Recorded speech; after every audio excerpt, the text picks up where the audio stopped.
connaissez probablement la Cupo Santo, l'hymne provençal écrit par Frédéric Mistral en 1867, mais saviez-vous que la musique, la mélodie de cet hymne provençal est en fait un chant de Noël écrit par Nicolas Saboli au XVIIe siècle. Nicolas Saboli était un maître de chapelle de la collégiale Saint-Pierre d'Avignon et il est l'auteur de nombreux chants de Noël. Voilà une des anecdotes que vous apprendrez si vous suivez la visite guidée Crèche et Santon proposée par l'Office de tourisme le 23 et 26 décembre à 14h30.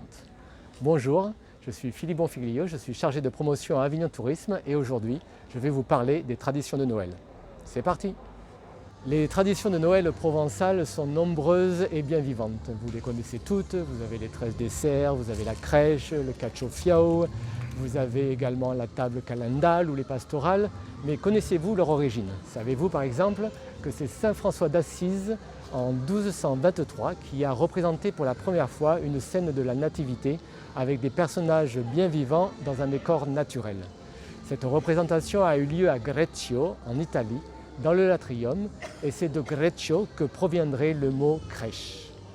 La tradition a été rapidement introduite en Provence puisque la mère de Saint François d'Assise était provençale et on atteste d'une crèche à Marseille à partir de 1224.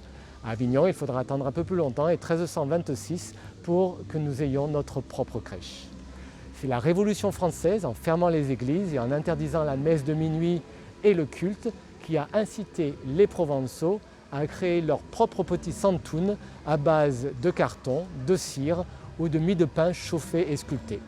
On a ensuite commencé à fabriquer ces santouns en argile.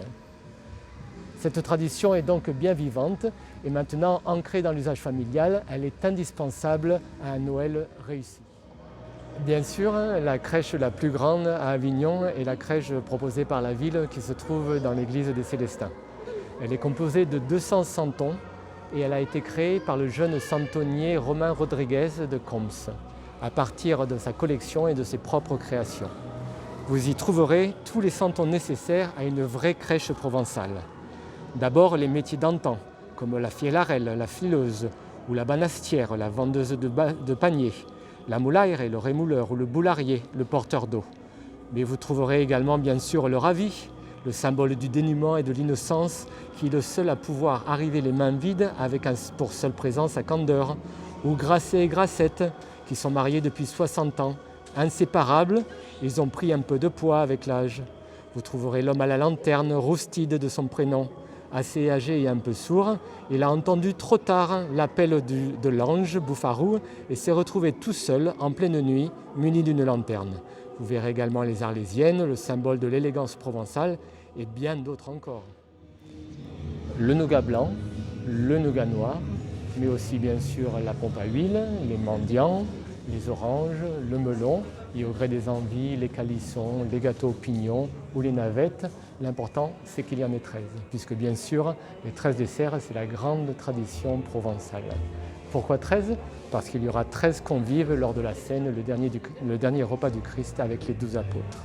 Les 13 desserts doivent être servis le soir de Noël, en même temps et avec abondance. Chaque crèche de Provence est différente et raconte à sa façon l'histoire de la région, d'un village ou d'un hameau. Chaque église d'Avignon propose sa propre crèche avec ses propres santons. La crèche de l'église Saint-Didier est abondante et bariolée.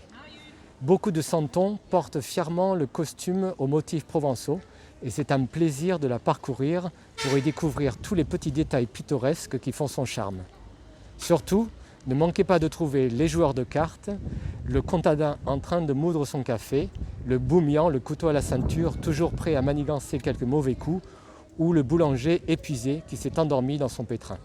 Vous voyez, il y a énormément de choses à apprendre sur les traditions de Noël provençales et c'est ce que nous vous proposons de faire. Nous vous attendons donc tous le 23 et 26 décembre à 14h30 à l'Office de tourisme. Merci.